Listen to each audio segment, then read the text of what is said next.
Welcome to Casual Friday. So, I want to thank everybody who has given me podcast selections. I've been looking at all of them. I've been going through and getting a little peek at different ones to see which ones I think I might like. I just love how many recommendations there are. I especially think it's funny how many podcasts there are and YouTube channels for people who love to talk about murder. I'm like, I have this obsession with forensic files and all that kind of stuff. I just love that, and I don't know why, but apparently I'm not the only one. So thanks for the podcasts. I'm really going to enjoy listening to those this summer. So the spinning update and knitting update. I want to talk about Dawn dish detergent and using it to clean wool. And then if there's time, I want to talk about a little bit about something that's been taking up a lot of my time this week that has kept me from doing as much knitting or spinning, but it's something that I've been finding really fascinating.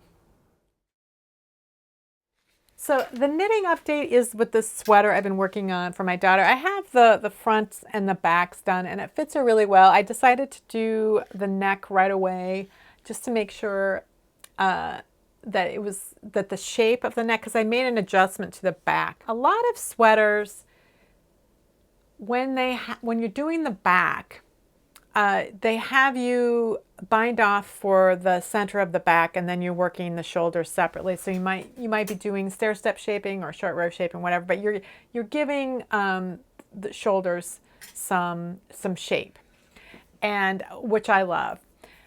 And then on the front, of course, you do the same thing, and then the neckline in the front has some sort of curve or V or something. It's always deeper. I've almost always done my short row shoulder shaping that way. But when I'm working top down with when you're knitting the simultaneous set in sleeve method, where it's very interesting, but they do short rows. But you've got all of the stitches for the back first, and then you're doing your short row shaping. So the neck is up. The neck is as high as the top of the shoulders, and then the shoulders go down, rather than having the shoulders come up and then having a little dip. And what I notice is that I prefer the fit of the ones where the back of the neck is higher, because when it has that dip in the back, I find that my sweaters want to pull backwards. They want to, they just don't sit, or they come forward. Maybe they come forward more. They do something where they don't sit quite right. And I always feel like I'm having to adjust things. I never feel like the ribbing is coming up high enough. There's just things I don't like about it. So this sweater was designed that way with that little dip in the back, and I wanted to just do an experiment and see how well it would fit if I raised the back of the neck to match the top of the shoulders. And so I wanted to get that done, and then try the neck out on her and see how it fit. And I think it's going to be fine. And now I'm ready to do the sleeves. So this sweater, it was designed flat and to be knit in pieces. I considered knitting the body and the round, and then instead of knitting it flat, but I also wasn't sure what I wanted to do with the sleeves. This has a set-in sleeve, and I really love set-in sleeves. I prefer, but there's always this question in my mind: am I going to knit the set-in sleeves bottom up, and so the sleeve cap will be knit flat and then it has to be seamed in, which is kind of a pain, but I can do a good job of it, and I think it looks nice, and I love the way that the edges of the sleeve cap rows line up so well with the body rows. So I really like that. But I also really like working sleeves top down so that I can get the length exactly where I want, and also to make decisions about how I really want that cuff to end up. Because I don't always know. I used to assume, I always wanted the cuff to end right at the wrist, and if I wanted extra length, I could fold back. But a lot of times I just had it end at the cuff, and it's fine. But then if I've ever knit something extra long that can flip back, I find that I really like that, just sometimes to have it unfolded and be longer. And also sometimes I make changes in the pattern for the cuff. Like I might do something fancy with the ribbing. If it's cables, I might do something to extend the cables down into the ribbing, and I might not know exactly what I want to do until I get there. And then if I'm worried about yarn, then I can keep working both sleeves and then see how the yarn works out. As I had a sweater like that a couple of years ago where I ended up making a two-tone sweater, and I didn't know how much of the color I was using for the sleeve. That was the older yarn, and I had a very specific limited amount of it. I didn't know how long it would last, and so I wanted to knit the sleeves top down in order to do that. So there's a lot of there are advantages and disadvantages to each of the methods. Top down also, then you're dealing with the whole sweater at one time as well, which I don't like. So there's always an advantage, disadvantage. The other thing about the top down set in sleeve is with the short row shaping is that the stitches aren't aligned with the body the way they are when you knit flat. So when you have your armhole like this and you're knitting your sleeve flat and you're knitting the rows, the stitches are all coming up this way and the rows are aligned side by side, going up like this. When you're doing short row shaping, you're picking up all of the stitches around the armhole, and those stitches are perpendicular to every point where it's been picked up. So it creates a different, it creates a slightly different situation. And so I'm always trying to balance, my preferences and what the results are from each of those situations. So the thing about sleeve caps when you're knitting them flat is that if you have a pretty narrow sleeve with very little ease, it's a narrow sleeve, then in order for that to fit into this armhole, which may be a different diameter or a different circumference, you may need to change the proportions a little more. Like, so the narrower the sleeve is, the longer the cap has to be, and then the narrower it will be at the top. Whereas if you have a quite roomy sleeve, if you have a lot of room in your sleeve, then you can have then you have a much wider top to the sleeve cap and you have shorter rows, because that perimeter of the sleeve cap has to be the same as the perimeter of the armhole. And so you have to change those proportions. But with short row shaped sleeve caps, people tend to use formulas. They have standardized things in much the same way people have standardized how they knit socks, and that works fine most of the time until you run into somebody with much larger ankles or much deeper heel or something, and then you like, okay, now what do I do? So I've charted out the sleeve as it's written in the pattern and looked at how it's shaped, and I'm going to try two different ways of reversing that shaping. One is based on sort of the standard formula for the short row sleeve caps, and another will be a modification of that. We'll be kind of reversing some of that shaping a little bit, and then I'm going to look and see, did it make any difference? Can you even tell? So if I like one better than the other, then I will rip the one that I don't like as much out.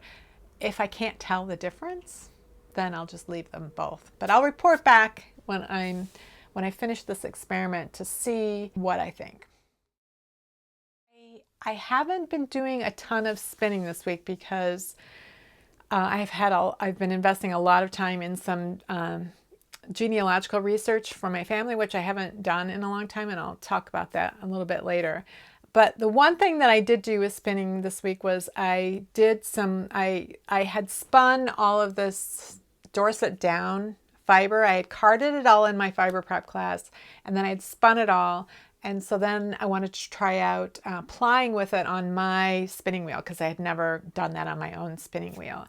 So I was, I don't have any muscle memory, a routine for this yet. So I'm thinking constantly about, okay, what do I do here? What do I do here? So I was spending a lot of my concentration on watching my hands and looking, and you're supposed to count your treadles as the twist goes into the plied thing. You count your treadles and then feed it in, and then, and then you're counting your treadles and you feed it in so that you get a consistent amount of twist as you're plying. So I was counting my treadles, I was looking at the twist, and I was watching my hands. I mean, that's what I was able to focus on. And then I could feel that something was weird. So I stopped and I looked, and I realized that when I had set up the strands to be plied into my spinning wheel, that I didn't have my leader yarn threaded in through the right place. So, and I'll do a little clip here to show you what it was I did wrong. Okay, so the problem that I had when I was plying is that I had these two strands like this were threaded through the orifice. They came out here. And then I threaded them through here, and then I attached them to this leader thread, so that you have this leader thread attached to the bottom, and then when it winds, it will pull the yarn in. The problem is I didn't have the leader thread stranded through this hole. So the yarn, as it came through here, and then it was going directly onto the bobbin. So this is what my singles looked like when I was getting ready to ply. They're, reasonably thin. They're not super thin, but this is what the yarn looked like. The singles looked like before they were plied. And then this is what I ended up with.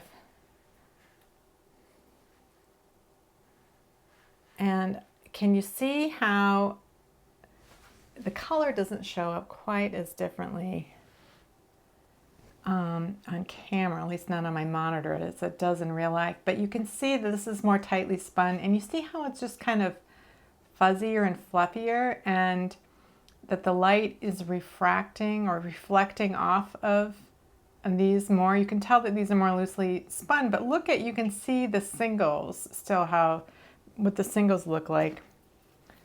So here's what they originally looked like.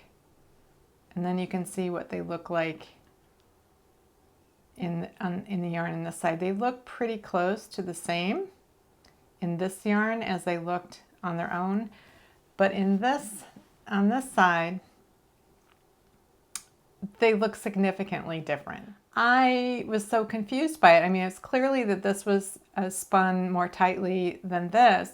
I wasn't sure which result came from the mistake I'd made, because when I pulled my singles off, I didn't know if they were when I pulled the plied yarn off in order to rethread the leader thread, I didn't know if I was losing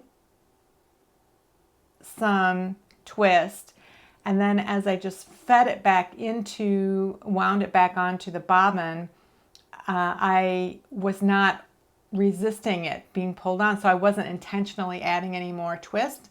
So I don't really know what the effect of pulling off and putting it back on actually had. And so I wasn't sure which one actually was giving me which result. I was pretty sure that this was the result of having been pulled off and spun and replied essentially, and this one was from the second half. But I wasn't sure, and I did confirm it by seeing where the ends were, and I could identify that. And then there's a little piece of green in here. I don't know if you can see it. So I know that this was more toward the end of the spinning process. But I thought that was really interesting and a lesson in how I can sample going forward by intentionally, by spinning, by applying smaller amounts and then comparing what happens before and after they're washed. Because this is not the kind of thing that I expect it to happen. I mean, I don't know. It's just really interesting. As I have been taking spinning classes and reading about spinning, and I've been realizing that at some point I'm going to be buying a raw fleece and I will have to process it. So I've been reading about how do you scour the wool? And it wasn't until I started thinking about this that I realized, oh, there really are different situations, different ways that you would be washing wool depending on what stage it's in. So like when you have a knitted sweater, it's the wool has been processed and spun and whatever, and it's been knit. And what you're doing at this point is just maintaining the integrity of the wool, and you're freshening up the garment and reblocking it so it's in shape, and storing it away for the summer or whatever. And then in the spinning classes, we were provided some commercially prepared fiber in the spinning class, but she also gave us some fiber that she had washed herself when we were going to learn how to use the drum carder. And then in my fiber prep class, this was all fleece that the teacher had processed himself, so he had done the washing. And both of the teachers mentioned that they don't wash out all of the lanolin. They keep some of it in during the process of spinning. And then once you've done your spinning and you've plied it, then part of the finishing of your yarn is that you wash it again. And so at this stage, you're washing it a little bit differently than you're going to be washing again your garments after they're knit. So it's a little more intense washing than it would be if it was in a garment form. But then you have the situation where you need to process the raw fleece, and so you're trying to get out, like you're picking out as much of like the poop and stuff as you can, and big chunks of whatever, you're getting rid of that. But there's the lanolin that's in the wool, and the sweat and then all the stuff that they were rolling around in, out in the fields. So there's a lot of stuff that has to get out, and that process is called scouring. So I've been at first I was just interested in what is the process more than, well, what specific product would you use, because I assumed it's going to be like anything in life where different people have different preferences, and so I wasn't as concerned with that yet. I was more concerned with what temperature the water has to be, and how long it has to be maintained at that, and all of that kind of different stuff. But over the course of the spinning class and the fiber prep class, and meeting other spinners in public and reading things online, I noticed that yes, people do have preferences, and a lot of people use Dawn dish detergent to process their fleeces. Some people say, no, I never use Dawn, it makes the fiber too brittle, or oh, I used to use Dawn, but now I use Unicorn, or I use this, or I use that. But there's this consistent comment, you don't see it everywhere, but there's this clarification about using Dawn to clean wool. And that clarification is, oh, but it has to be original Dawn. And I have seen this kind of declaration made before in other situations. Like I was looking online a few years ago for making a homemade bathroom cleaner, so I didn't have to buy another chemical product from the store. I figured I would have whatever I would need to clean the bathroom. And one of the recipes included, water and probably vinegar, and then a couple teaspoons of Dawn. But original Dawn, they said. I'm like, why? How could that, and I'm like, what do you even mean by that? Because they never specify like what they mean. And sometimes I don't think they know what they mean, or they're certainly not communicating what they mean.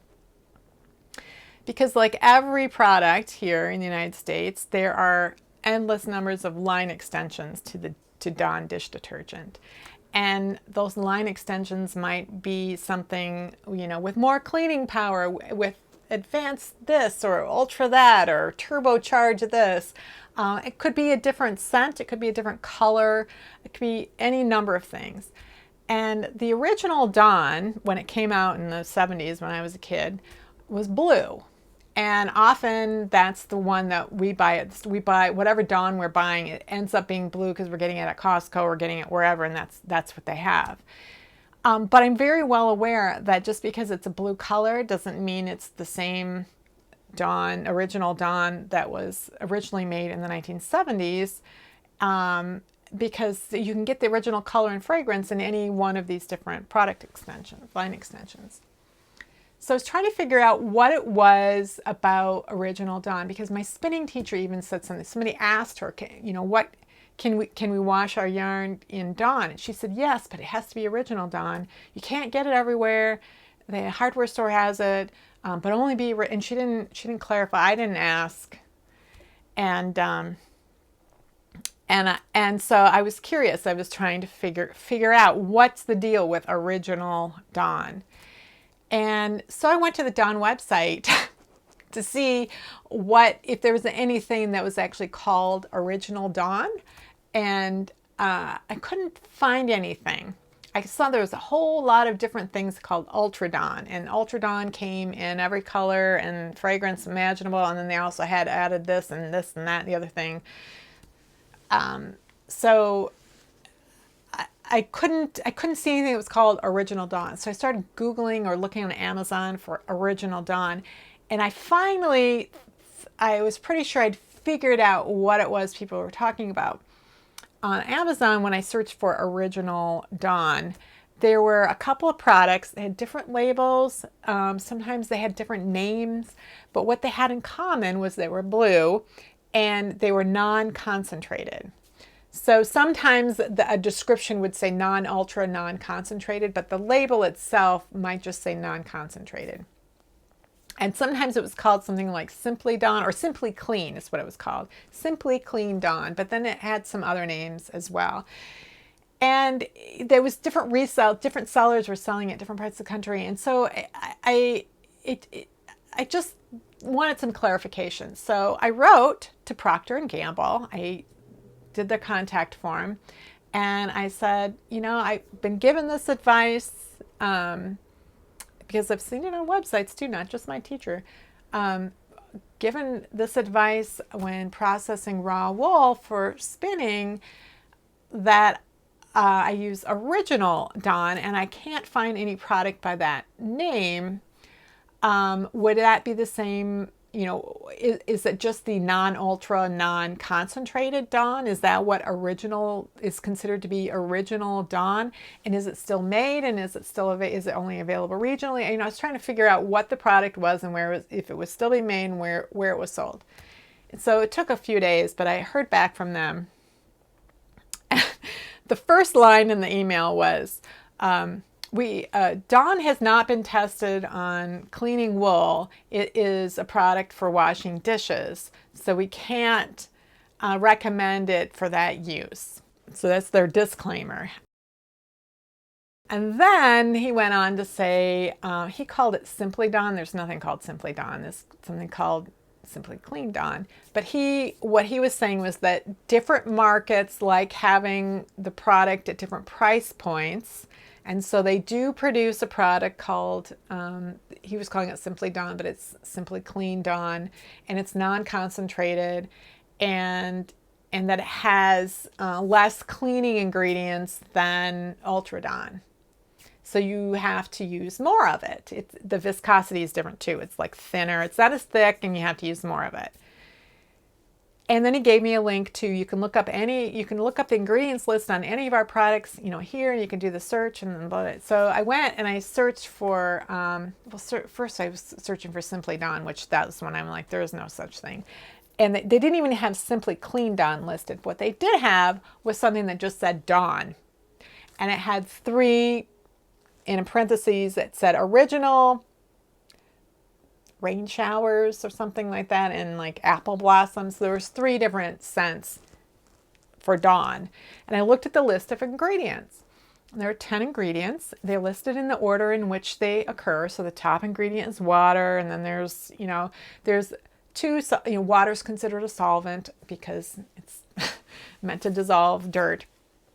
But it had, a couple of solvents, a couple of cleaning agents. They tell you exactly what ingredient, what its purpose is. There's 10 ingredients. So I printed that out, and then I went and I looked at Ultra Dawn Original. So this would be the one that's the original set. Oh, and there's no difference in cleaning power when something has a different fragrance or a different color. It's the same ingredients, and then you can get it with different fragrances or colors. So color and fragrance has no bearing on whether or not something does a better job cleaning. So then I went to the Ultra Dawn Original, and I looked at those ingredients. Again, they're in the order in which they occur in the product, and the first 4 ingredients are in the same order. So it's still, the top ingredient is still water. It's just not as big a percentage as it is in the non-concentrated. And all of the ingredients are the same 10 ingredients.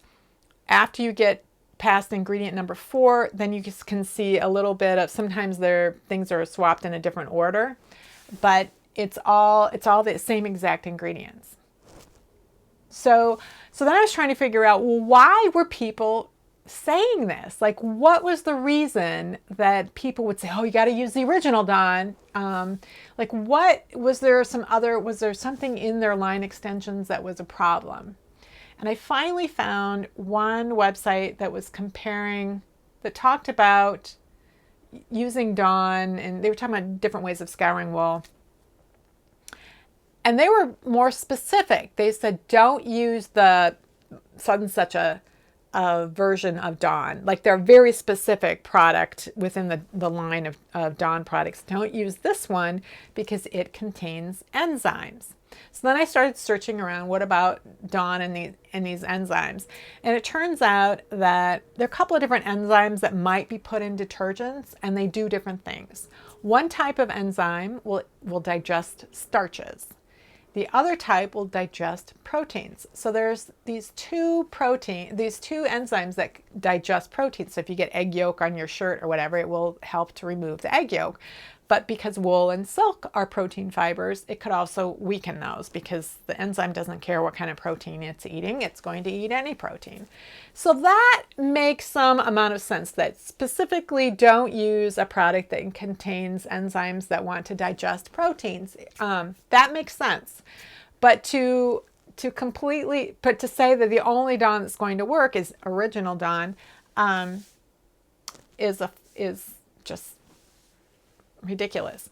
So I started searching for Dawn that contains those ingredients, because there's so many different versions of Dawn, trying to figure out which one would have that. And I found an ingredient list for a particular Dawn that doesn't appear to be produced anymore. So that one isn't even being produced. So all of this is to say, one more thing first. And then there was somebody who was talking about scouring wool and things that they tried, and that they don't like Dawn because they feel like it kind of dries out the wool too much. So they didn't say what kind of Dawn they were using and how much of it they were using. So, I would keep that in mind as well, that maybe do some testing, is that if you have a suggestion to use, for however many gallons of water that you're using, you use 1.5 cups of Dawn. If someone's assuming you're using the Simply Clean Dawn, the non-concentrated version, and you have Ultra Dawn, which is like 2 or 3 times more concentrated, then you don't want to put 1.5 cups of Dawn in there. You might want to put, 1/2 cup in and see what happens. So that's the kind of thing. I think it's just important to be aware of why somebody is giving you a recommendation, and whether or not that recommendation is valid anymore, and in what circumstances might it not be. So I took a look at whatever Dawn we have. We get ours at Costco, so we get a big jug of it, and it's blue because that's the one that Costco sells. Just say sell the blue one, and ours is Platinum 4X something or other. It takes off 48 hours of dried on food in seconds or something like that. So I looked that one up. That one's only sold at Costco. And it has some different ingredients in it than just regular Ultra Dawn has, or some of the other ones. So it has something in there that's doing something to loosen crusted food off of dishes, because again, this is meant for dishes. So I probably wouldn't use my Platinum Dawn until I found out what those other things were.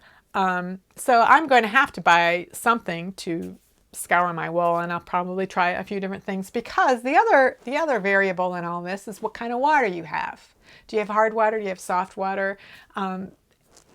What kind of wool are you trying to process? How much dirt and grease is in? Does that breed have a different amount of lanolin in their fleece than another breed might have?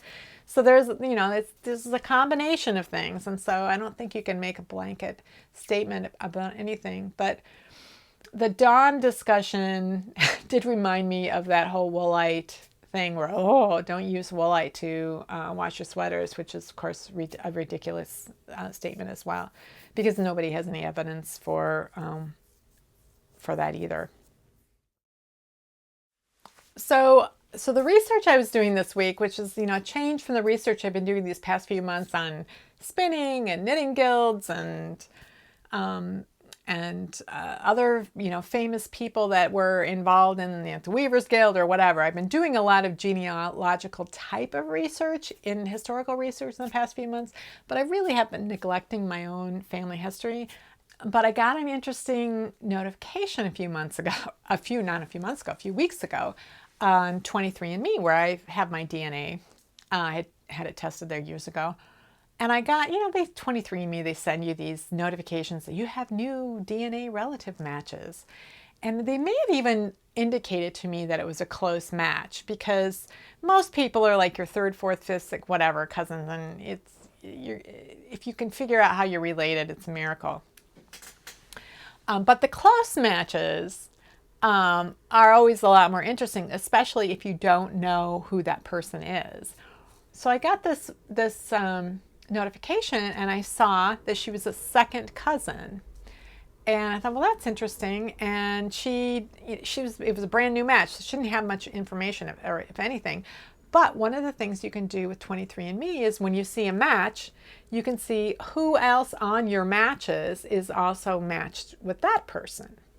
So I had another second cousin who matched with her, and their match with each other was that they were second cousins.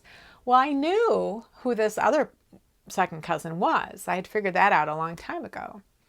So my grandmother had 10 siblings. And so these second cousins were grandchildren of one of my grandma's siblings. I just knew that. And so I looked at that and I went, oh, and I saw what her last name was. And I looked her up on my tree, and I had other people with that surname at that second cousins with that surname, but she wasn't already on my tree. And I was trying to find her, I was trying to figure out who she was. And, my cousins are all in Northern California.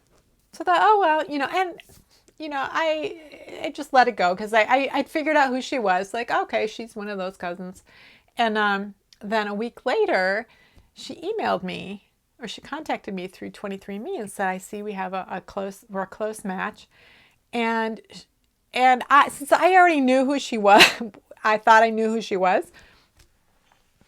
So I knew I knew that her mother, I thought I knew which of my grandma's siblings was her grandparent and then which was her parent. So she said, her mother had just recently died, and she and her father had taken the DNA test, and she said, and we don't match. And so because I knew who she was, and I looked at her surname and made an assumption. So what I thought she was saying is that she and her father and I are not like a match, like she and I are with that other second cousin. So I'm not related to her father, is what and so that she was trying to figure out how I was related to her through her mother, who is dead. So I said, oh, is your mother so-and-so? And I was doing all this. And then I looked at it again, and I'm like, wait a second. I think she's saying that she and her father don't match. So she's trying to figure out who her biological father was. And then I was like, oh, and you know, and she's not in California, she's in a different state. And I knew, and like I knew immediately who her father was. And it's kind of a weird feeling where I know so much about somebody, and they don't know that. I've had that sometimes with different adoptees have contacted me in different branches, and I've been able to kind of help them, you know, point them in a certain direction. Sometimes, not always. So I didn't hear back from her. I thought, oh my gosh, you know, I didn't know if she had had her DNA tested because she knew her dad wasn't her biological dad, or if that was like a surprise to both of them, or I didn't know what. So, you know, I have so much information I can just give to her, but I didn't know what she was going to want. And, you know, she may not have wanted a flood of information. So I just waited. And then she finally said, oh, you know, then she started talking to her grandmother and her older sister, and who's a half sister. And they kind of figured out who, like what his occupation was, and that he was a cowboy. And is that who you think it is? And so I'm like, yep. And I can tell you, here's his name, and tell you whatever you want.